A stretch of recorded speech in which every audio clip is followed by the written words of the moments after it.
بشركم مبروك كاملين بكم باش ما كتمناو بالصحه والعافيه. رمضان على الابواب، ورمضان ما كيكملش اذا ما كناش كنحسوا ببعضياتنا، والمسلمين يحسوا ببعضياتهم ويتآزروا ويتضامنوا مع بعضياتهم. علاش كنقول هذا الكلام؟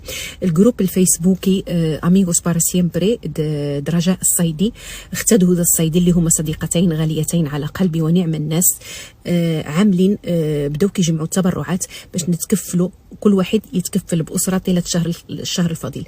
التكفل عددوا لك شي واحد المبلغ معين، يعني كيخليوها مفتوحه، كل واحد يساهم باللي يقدر عليه ولو بالقليل، مني ومنك ومن اخر ومن اخر ومن اخرى. نقدروا نعاونوا بزاف الاسر انهم يجوزوا شهر رمضان حتى هما بالشهوات ديالهم بالماكله بالاساسيات. كاين بعض الناس هذيك الاساسيات ما كيقدروش يجبروها في هذه الاوضاع الاخريه. فانا غنزل المنشور، كنتمنى الكل يتفاعل والكل يساهم اللي باش ما قدر عليكم سيدي ربي باش يفوز رمضان مزيون علينا كاملين. انا غنزل المنشور فيه رقم الهاتف اللي غادي توصلوا به.